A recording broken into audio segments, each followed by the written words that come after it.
प्रश्न 1. इतिहासाच्या 4 प्रमुख आधारस्तंभांपैकी कोणता घटक भौगोलिक परिस्थितीशी सर्वाधिक संबंधित आहे? अ. समाज, ब. काळ, क. व्यक्ती, ड. स्थळ. या प्रश्नाचं अचूक उत्तर आहे पर्याय क्रमांक ड. स्थळ.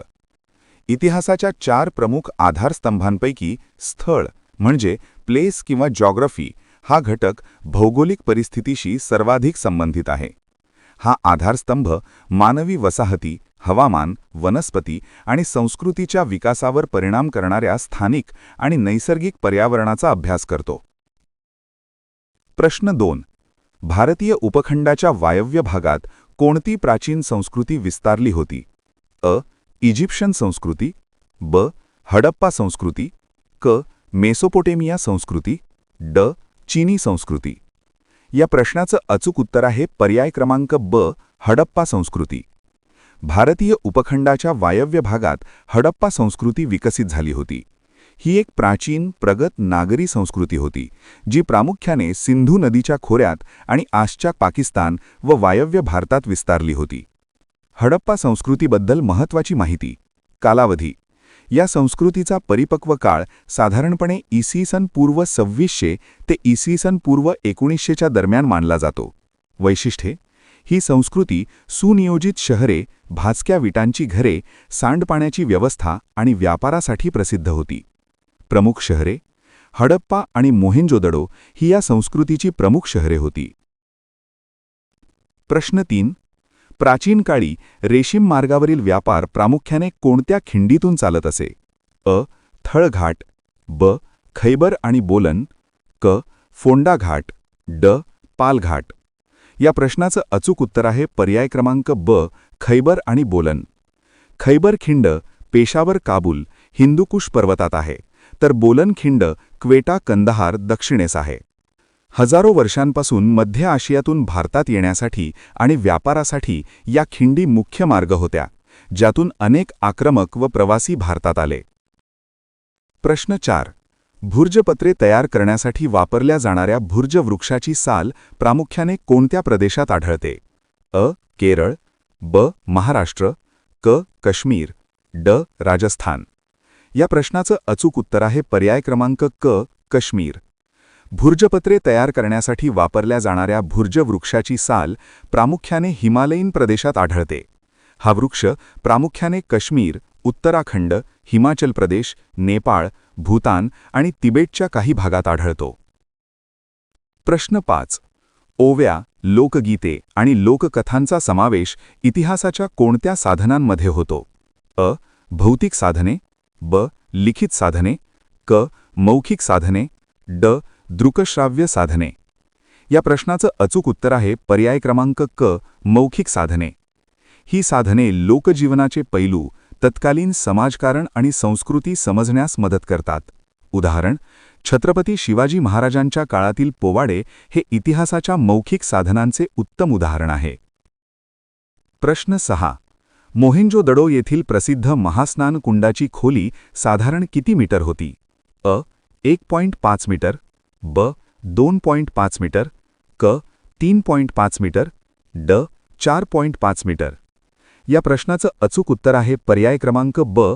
2.5 मीटर. मोहेंजोदडो येथील प्रसिद्ध महास्नान कुंडाची खोली साधारण 2.4 मीटर ते 2.5 मीटर, सुमारे 8 फूट इतकी होती. हे आयताकृती कुंड अंदाजे 12 मीटर लांब आणि 7 मीटर रुंद असून प्राचीन सिंधू संस्कृतीतील हे एक महत्त्वाचे सार्वजनिक स्नानगृह मानले जाते. प्रश्न 7. हडप्पा संस्कृतीच्या मुद्रा प्रामुख्याने कोणत्या दगडापासून बनवल्या जात असत? अ. ग्रॅनाइट, ब. संगमरवर, क. स्टिएटाइट, ड. बेसाल्ट. या प्रश्नाचं अचूक उत्तर आहे पर्याय क्रमांक क. स्टिएटाइट. हडप्पा संस्कृतीच्या मुद्रा प्रामुख्याने स्टिएटाइट नावाच्या मऊ दगडापासून बनवल्या जात असत. हे शिक्के सहसा चौरस आकाराचे असत आणि त्यावर प्राणी, वनस्पती आणि चित्रलिपी कोरलेली असे. प्रश्न 8. हडप्पा संस्कृतीतील कोणत्या ठिकाणी प्राचीन गोदीचे अवशेष सापडले आहेत? अ. कालिबंगन, ब. लोथल, क. मोहेंजोदडो, ड. हडप्पा. या प्रश्नाचं अचूक उत्तर आहे पर्याय क्रमांक ब. लोथल. हे ठिकाण अहमदाबाद जिल्ह्यामध्ये भोगावो नदीच्या काठावर स्थित आहे आणि याला जगातील सर्वात प्राचीन गोदी मानले जाते. लोथल गोदीबद्दल महत्त्वाची माहिती. या गोदीचा वापर जहाजांच्या सहाय्याने मेसोपोटेमियासारख्या दूरवरच्या प्रदेशांची व्यापार करण्यासाठी केला जात असे.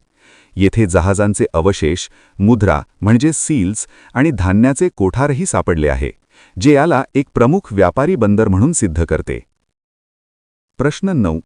हडप्पा संस्कृतीमध्ये कोणत्या पिकाचा पुरावा प्रामुख्याने राजस्थानमध्ये सापडतो? अ. तांदूळ, ब. गहू, क. सातू म्हणजे बार्ली, ड. नाचणी. या प्रश्नाचं अचूक उत्तर आहे पर्याय क्रमांक क. सातू.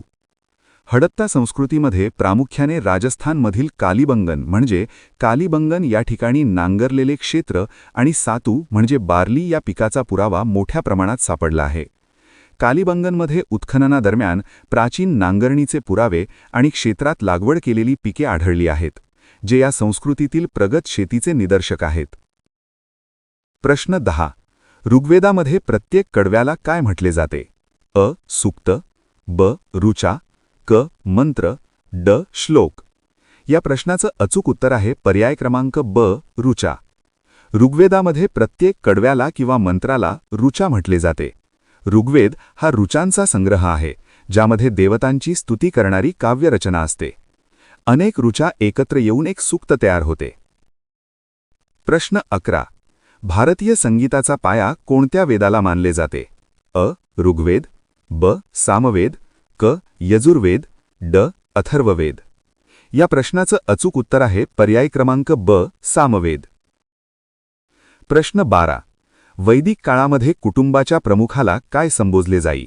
अ. ग्रामणी, ब. विषपती, क. गृहपती, ड. नृप. या प्रश्नाचं अचूक उत्तर आहे पर्याय क्रमांक क. गृहपती.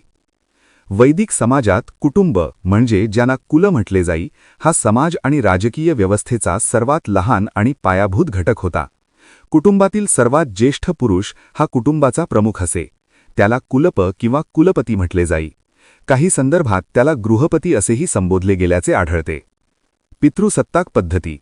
वैदिक काळातील समाजव्यवस्था ही पितृसत्ताक होती, त्यामुळे कुटुंबाचे सर्व अधिकार आणि निर्णय घेण्याची जबाबदारी ज्येष्ठ पुरुषाकडे असे. प्रश्न 13. वैदिक आश्रम व्यवस्थेत गुरूंच्या जवळ राहून विद्या प्राप्त करण्याच्या टप्प्याला काय म्हणतात? अ. गृहस्थाश्रम, ब. संन्यासाश्रम, क. वानप्रस्थाश्रम, ड. ब्रह्मचर्याश्रम. या प्रश्नाचं अचूक उत्तर आहे पर्याय क्रमांक ड. ब्रह्मचर्याश्रम. या टप्प्याबद्दलची काही महत्त्वाची माहिती खालीलप्रमाणे आहे. गुरुकुल निवास. या आश्रमात विद्यार्थी म्हणजे ब्रह्मचारी आपले घर सोडून गुरूंच्या आश्रमात किंवा गुरुकुलात वास्तव्यास जात असत. शिक्षणाचे स्वरूप. येथे वेदांचा अभ्यास, शास्त्रे, तत्त्वज्ञान आणि तर्कशास्त्रांसहच शिस्त आणि नीतिमत्तेचे शिक्षण दिले जात असे. शिस्त आणि सेवा. ब्रह्मचार्याला अत्यंत साधे जीवन जगावे लागे, ज्यात गुरूंची सेवा करणे आणि कठोर शिस्तीचे पालन करणे अनिवार्य होते. कालावधी. साधारणपणे वयाच्या 8व्या वर्षापासून सुरू होणारा हा काळ पुढील 12 ते 16 वर्षे किंवा वयाच्या 25व्या वर्षापर्यंत चालत असे. प्रश्न 14. वैदिक काळामध्ये नृपनिवडीसाठी राजाला मार्गदर्शन करणाऱ्या कोणत्या संस्थेत स्त्रियांचाही सहभाग असे? अ. सभा आणि विदथ, ब. समिती, क. जनपद, ड. विष. या प्रश्नाचं अचूक उत्तर आहे पर्याय क्रमांक अ. सभा आणि विदथ. सभा ही समाजातील ज्येष्ठ आणि विद्वानांची संस्था होती. या सभेच्या सभासद असलेल्या स्त्रियांना सभावती म्हटले जाई. विदथ. ऋग्वेद काळात विदथ ही सर्वात जुनी आणि महत्त्वाची संस्था होती, जिथे स्त्रिया पुरुषांच्या बरोबरीने चर्चेत सहभाग घेत असत. प्रश्न 15. जैन धर्मातील एकूण 24 तीर्थंकरांपैकी शेवटचे तीर्थंकर कोण होते? अ. ऋषभदेव, ब. वर्धमान महावीर, क. नेमिनाथ, ड. पार्श्वनाथ. या प्रश्नाचं अचूक उत्तर आहे पर्याय क्रमांक ब. वर्धमान महावीर. जैन धर्मातील एकूण 24 तीर्थंकरांपैकी शेवटचे 24वे तीर्थंकर भगवान महावीर म्हणजे वर्धमान महावीर होते. त्यांनी अहिंसा, सत्य आणि अपरिग्रह यांसारख्या तत्वांवर आधारित शिकवण दिली. भगवान महावीरांचा जन्म इसवी सन पूर्व 599 ला वैशाली म्हणजे बिहार जवळील कुंडलपूर येथे झाला होता. प्रश्न 16. वर्धमान महावीरांनी इंद्रियांवर विजय मिळवला म्हणून त्यांना काय म्हणतात? अ. बुद्ध, ब. केवली, क. जिन, ड. अरहत. या प्रश्नाचं अचूक उत्तर आहे पर्याय क्रमांक क. जिन. वर्धमान महावीरांनी आपल्या इंद्रियांवर म्हणजे वासना, इच्छा आणि आसक्तीवर विजय मिळवला म्हणून त्यांना जिन म्हणजे विजेता असे म्हटले जाते. या सर्वोच्च विजयामुळे आणि अपार धैर्यामुळे त्यांना महावीर म्हणजे महान वीर आणि ज्ञानप्राप्तीनंतर केवली असेही संबोधले गेले. प्रश्न 18.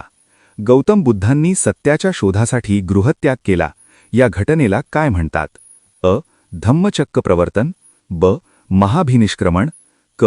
महापरिनिर्वाण, ड. संबोधी.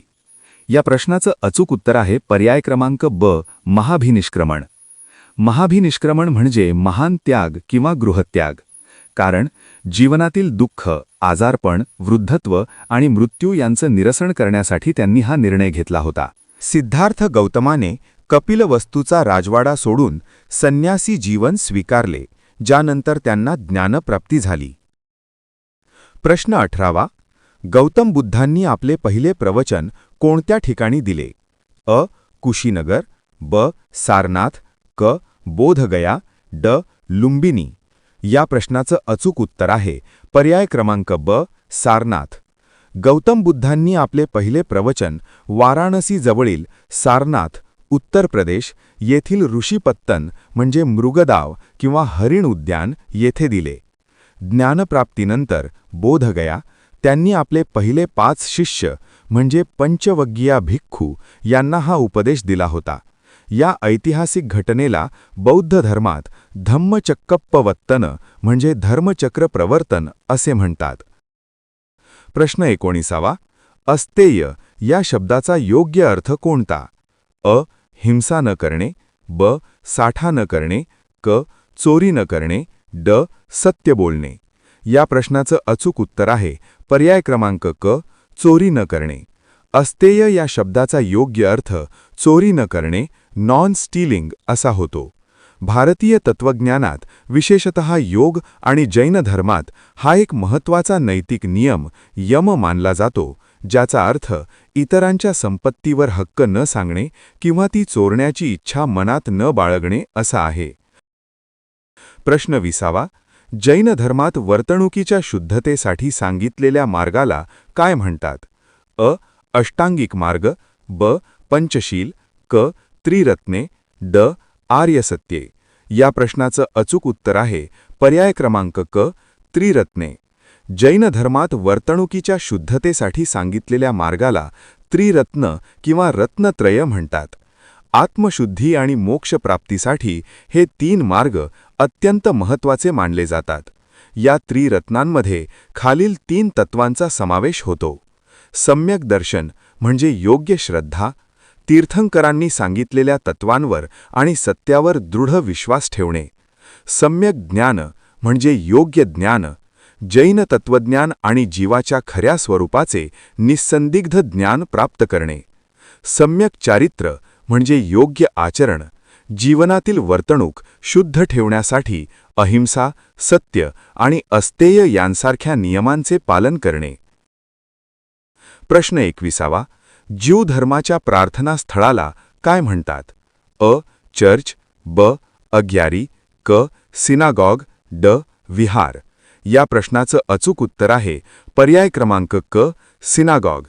याला हिब्रू भाषेत बेत क्नेसेत म्हणजे सभास्थान, हाऊस ऑफ असेंब्ली असेही संबोधले जाते. काही ठिकाणी याला शूल असेही म्हटले जाते. प्रश्न 22. पारशी धर्माच्या लोकांचा पवित्र धर्मग्रंथ कोणता आहे? अ. बायबल, ब. कुराण, क. अवेस्ता, ड. तोराह. या प्रश्नाचं अचूक उत्तर आहे पर्याय क्रमांक क. अवेस्ता. हा ग्रंथ प्राचीन इराणी अवेस्तान भाषेत लिहिलेला असून त्यात प्रेषित जरथोस्त्र, झोरोअस्टर यांच्या शिकवण्या, स्तोत्रे आणि धार्मिक विधींचा समावेश आहे. प्रश्न 23. सुविचार, सुवचन आणि सुकृती ही 3 मुख्य तत्वे कोणत्या धर्माची आहेत? अ. ख्रिश्चन, ब. इस्लाम, क. पारशी, ड. जैन. या प्रश्नाचं अचूक उत्तर आहे पर्याय क्रमांक क पारशी. ही 3 मुख्य तत्वे पारशी झोरोअस्ट्रियनिझम धर्माची आहेत.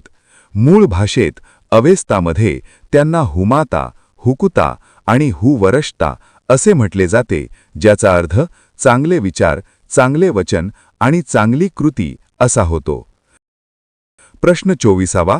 हडप्पा संस्कृतीतील नगर रचनेचे सर्वात महत्त्वाचे वैशिष्ट्य कोणते होते? अ. भव्य मंदिरे. ब. एकमेकांना काटकोनात छेदणारे रस्ते. क. प्रचंड किल्ले. ड. राजवाडे. या प्रश्नाचं अचूक उत्तर आहे पर्याय क्रमांक ब. एकमेकांना काटकोनात छेदणारे रस्ते. हडप्पा संस्कृतीतील नगर रचनेचे सर्वात महत्त्वाचे वैशिष्ट्य म्हणजे सुनियोजित रस्ते, ग्रिड पॅटर्न आणि प्रगत भूमिगत गटार व्यवस्था ड्रेनेज सिस्टम होय. या संस्कृतीमध्ये रस्ते एकमेकांना काटकोनात छेदत असत, ज्यामुळे शहराचे आयताकृती भागात विभाजन होत असे. प्रश्न 25वा. कोणत्या वेदाचे नाव अथर्व ऋषींच्या नावावरून पडले आहे? अ. सामवेद. ब. यजुर्वेद. क. अथर्ववेद. ड. ऋग्वेद. या प्रश्नाचं अचूक उत्तर आहे पर्याय क्रमांक क. अथर्ववेद. अथर्व ऋषींच्या नावावरून अथर्ववेद, अथर्ववेदा या वेदाचे नाव पडले आहे. हा हिंदू धर्मातील चौथा आणि अंतिम वेद आहे, ज्यामध्ये आयुर्वेद, औषधीपणा, वनस्पती आणि जीवनातील संकटांवर उपाय देणारे मंत्र समाविष्ट आहेत. प्रश्न 26वा. अष्टपद हा खेळ प्राचीन काळात कशाशी संबंधित होता? अ. मल्लखांब. ब. बुद्धिबळ. क. कुस्ती. ड. धावणे.